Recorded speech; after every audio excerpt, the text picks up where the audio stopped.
Class 12th math है आपका exercise 2.1। कल हमने एक्सरसाइज 2.1 में क्वेश्चन नंबर 6 तक कराया था आपको। आज आप क्वेश्चन नंबर 7 से देखिए। क्वेश्चन नंबर 7 क्या है आपका, सेक इनवर्स 2/√3। इसकी आपको प्रिंसिपल वैल्यू फाइंड करनी है। तो मैं कल बताया था इसको y के इक्वल कंसीडर कर लीजिए, तो इधर आपका क्या बन जाएगा, सेक y हो गया 2/√3। याद कीजिए कास किस पे वैल्यू होती है, 3/√3/2 कास 30 पे। तो कास 30 का रिवर्स करेंगे तो क्या होगा, 2/√3। तो ये सेक है, ये किसकी वैल्यू है, 30 की। तो इसे यूँ लिख सकते हैं π/6, क्योंकि कास 30 की वैल्यू होती है √3/2। समझ मिला।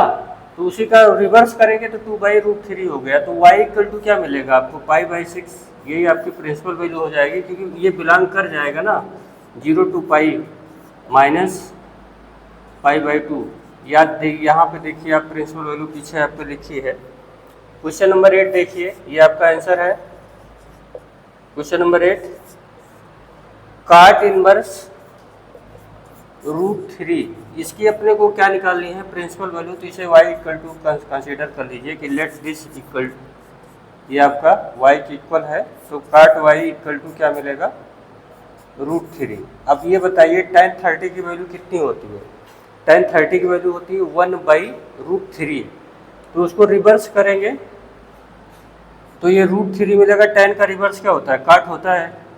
तो ये आपको मिला काट, ये 30 की वैल्यू होती है तो ये भी होएगा π/6। तो y इक्वल टू आ जाएगा π/6। और tan की जो वैल्यू, काट की जो वैल्यू होती है -π/2, 2π/2 होता ही है। यहाँ पे प्रिंसिपल वैल्यू आप टेबल देखिए, tan इनवर्स का -π/2 होता है, तो काट का होता है 0 to π। तो उसी में आ रहा है आपका, ये आपका आंसर हो गया 8 वाला। क्वेश्चन नंबर 9 देखिए। क्वेश्चन नंबर 9 है आपका, cos inverse -1/√2 equal to z consider कर लीजिए इसको, लेट। तो ये उधर जाएगा तो आपका क्या मिल जाएगा, कास जेड इक्वल टू मिला -1/√2। अब यहाँ पे इसे यूँ लिख सकते हैं माइनस कास π/4, लेकिन ये यहाँ ऐसे चलता नहीं, क्योंकि कास को अगर निगेटिव को यहाँ कर देंगे तो पॉजिटिव बना देगा। अपने को निगेटिव चाहिए, तो निगेटिव होने के लिए इसे सेकंड क्वाड्रेंट में जाना पड़ेगा, क्योंकि कास की प्रिंसिपल वैल्यू होती है 0 to π। तो इस तरीके से ये आपको मिलेगा सॉल्व होके कास 3π/4। तो यहाँ से आपका जेड आ जाएगा 3π/4। ये आपका आंसर हो गया प्रिंसिपल वैल्यू का। क्वेश्चन नंबर 10 देखिए।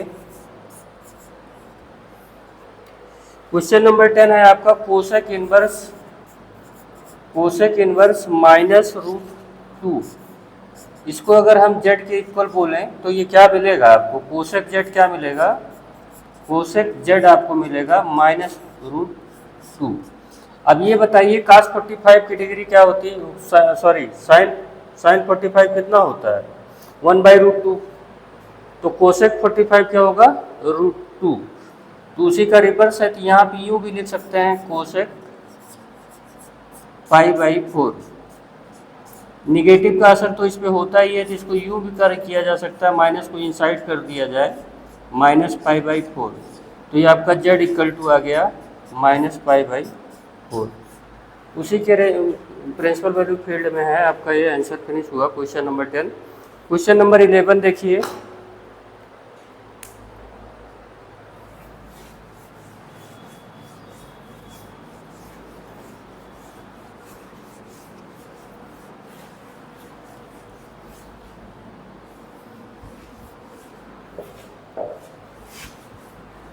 जस्ट 5 मिनट और आपका एक्सरसाइज फिनिश हो जाएगी। क्वेश्चन नंबर 11, tan इनवर्स 1 है आपका। इसकी वैल्यू फाइंड करनी है, tan inverse 1 plus cos inverse -12, cos inverse -12 plus sine inverse -12। इसकी अपने को वैल्यू फाइंड करनी है। तो देखिए पहला पार्ट है, इसको हम अगर इस यहाँ पे ऐसे समझो, लेट किया tan इनवर्स 1 इक्वल टू हुआ x, तो यहाँ से होगा tan x इक्वल टू 1, और 1 कहाँ पे आता है, π/4 पे, मतलब 45 पे, तो x इक्वल टू हुआ π/4। तो ये फर्स्ट पार्ट जो इन्वर्स लिखा हुआ है इसकी वैल्यू आ गई π/4। यहाँ पे ऐसे सेकंड पार्ट देखिए, cos इन्वर्स -1/2, इसको अगर हम y बोले तो ये मिल जाएगा cos y इक्वल टू हुआ -हाफ। अब cos कहाँ पे हाफ होता है, 60 डिग्री पे, तो माइनस cos π/3। अब यहाँ समस्या ये है, अगर माइनस इसके इनसाइड में कर देंगे तो ये पॉजिटिव बना देगा, मेरे को नेगेटिव वैल्यू चाहिए cos की। तो ASTC से आपको पता है कि फर्स्ट और फोर्थ में तो cos नेगेटिव होने से रहा, इसकी रेंज जो होती है, सॉरी प्रिंसिपल वैल्यू 0 टू पाई चलती है, तो इसको पाई में से ही माइनस करेंगे तो ये सेकंड क्वाड्रेंट में जाएगा। तो यूँ कर लीजिए cos पाई माइनस π/3, तो ये तो आएगा नेगेटिव, माइनस cos π/3 के इक्वल। तो ये आपका हो गया cos 2π/3। तो आपका ये y की वैल्यू आपको मिल जाएगी, y की वैल्यू आपको मिल जाएगी 2π/3, ठीक है।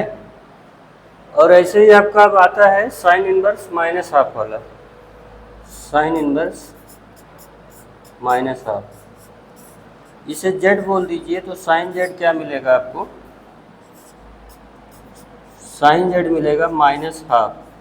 अब साइन की वैल्यू हाफ कहाँ होती है, 30 पे, तो माइनस साइन π/6 ऐसे किया जाए, माइनस इनसाइड कर दीजिए तो साइन पे नेगेटिव का इफेक्ट होता है, और इसकी रेंज प्रिंसिपल वैल्यू भी -π/2 टू π/2 होती है, ऐसे कर दिया। तो आपको z की वैल्यू क्या मिल जाएगी, z की वैल्यू मिल जाएगी π/6, सॉरी z की वैल्यू मिल जाएगी -π/6। अब ये सभी वैल्यू आप वहाँ इक्वेशन में पुट कर दीजिए, ठीक है। तो यहाँ पे देखिए tan इनवर्स tan इनवर्स 1 की वैल्यू क्या निकाले हैं आप, π/4, तो ये आपका आ गया π/4 उसके प्लेस पे, और cos इनवर्स -हाफ के प्लेस पे क्या आने वाला है, 2π/3, और sin इनवर्स -हाफ के प्लेस पे आने वाला है -π/6। अब इन सब का एलसीएम आप ले लीजिए, 12 हुआ 3π, 3 4 जा 12, 4 2 जा 8, 8π, -6 2 जा 12, -2π, तो 8 3 11 -2 क्या हुआ 9, 9π/12, 3 3 जा 9, 3 4 जा 12, तो आपका ये आ गया 3/4 पाई। आंसर आपका आ गया है 11th का।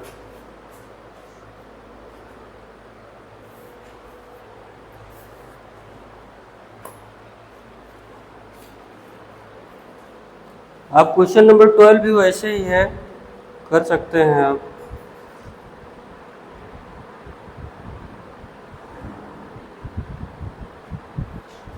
क्वेश्चन नंबर 12 आपका देखिए करा दे रहे हैं।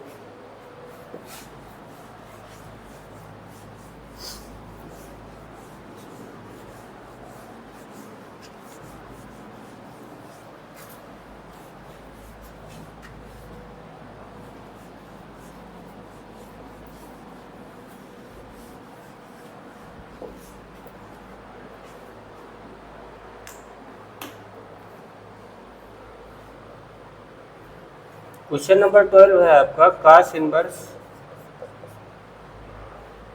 हाफ। यार बुक में कुछ मिसप्रिंट जैसा लग रहा है हमारे, 2 sin इनवर्स हाफ। अभी बताए हैं हम आपको, इसको इसकी वैल्यू आपको फाइंड करनी है, कर ले जाएंगे आप। जैसे इसे लेट कर लिया जाए, cos इनवर्स हाफ की वैल्यू है x, तो cos x इक्वल टू हो जाएगा हाफ। तो ये cos हाफ कहाँ पे होता है, पाई किस पे आता है, ये 60 डिग्री पे, तो π/3, तो मतलब x इक्वल टू मिल गया π/3, लाइक दिस। यहाँ 2 से पैनिक मत होइएगा, क्योंकि इसकी वैल्यू निकालिए, बाद में जो आएगा यहाँ 2 से मल्टीप्लाई कर देंगे, ठीक है। Sine inverse half equal to हो गया y, तो साइन y क्या आएगा, हाफ, तो ये होता है साइन 30 की वैल्यू होती है π/6, तो y इक्वल टू मिल गया π/6। अब यहाँ π/3, यहाँ π/6, तो ये वैल्यू आप पुट कर दीजिए यहाँ पे फर्स्ट वाले पार्ट में जो इक्वेशन है आपका ये LHS से स्टार्ट करते हैं। कास इनवर्स हाफ की वैल्यू क्या आई है पाई/3 और plus 2 times sign inverse half की वैल्यू आई है पाई/6। तो 2 3 जा 6 पाई/3 मिलके हो जाएगा 2 पाई/3। ये हो गया आंसर आपका हो गया है 2 पाई/3। क्वेश्चन नंबर 13 है आपका। क्वेश्चन नंबर 13 है sine inverse x equal to y है। Sine inverse x equal to y है तो what is the principal value of y। तो आप पार्ट बी देखिए -पाई/2 टू पाई/2। ऐसे ये आपको तो सीधा सीधा थ्योरी बेस्ड क्वेश्चन है। Question number 14 last question of this exercise ना।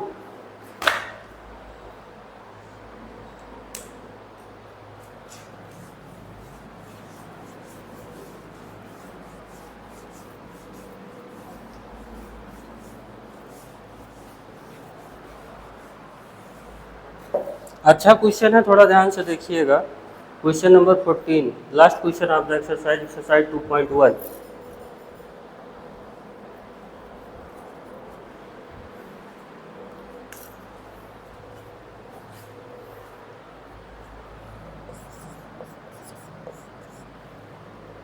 tan inverse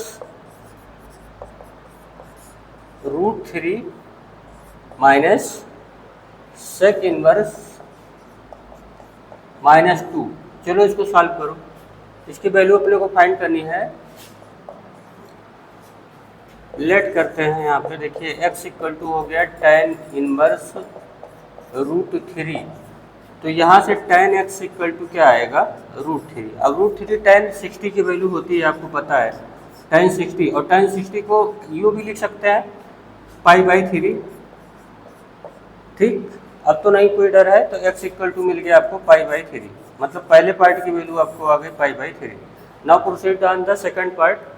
sec inverse -2 equal to y अगर कंसीडर करेंगे तो ये मिल जाएगा आपको सेक y इक्वल टू मिलेगा -2। अब बताइए cos 60 की वैल्यू कितनी होती है। cos 60 की वैल्यू होती है हाफ, तो उसका रिवर्स करेंगे तो क्या मिलेगा 2। तो मतलब सेक 60 cos 60 की वैल्यू हाफ होती है तो सेक 60 की वैल्यू आएगी 2। माइनस लगा दिया, इसको यूँ भी लिख सकते हैं माइनस सेक 60 मतलब हुआ पाई/3। लेकिन इसको नेगेटिव चाहिए और तो 0 तो पाई ही रहता है, तो इसको यूँ लिख सकते हैं सेक पाई माइनस पाई/3। मतलब आपका ये बन गया सेक 2 पाई/3। तो ये आपका क्या आया y की वैल्यू आपको मिल जाएगी 2 पाई/3। देखिए ये सेक y इसके इक्वल होगा है तो इसी के, तो ये सेक और सेक कट गया तो y समझो मतलब इनविजिबल रूप से कट गया, वैसे मत उड़ा देना। y इक्वल टू 2 पाई/3। अब ये सारी वैल्यू यहाँ पे पुट कर दीजिए। पार्ट 1 आपका जो फर्स्ट वाला क्वेश्चन है यहाँ पे चलिए क्वेश्चन की तरफ आइए। tan इनवर्स √3 की वैल्यू क्या फाइंड किए हैं पाई/3 माइनस इसकी क्या वैल्यू फाइंड किया है 2 पाई/3 माइनस हो क्या आएगा आपका -पाई/3। ये फिनिश हुआ आपका एक्सरसाइज 2.1। ठीक है, कल आपको बताया जाएगा property of inverse trigonometric function.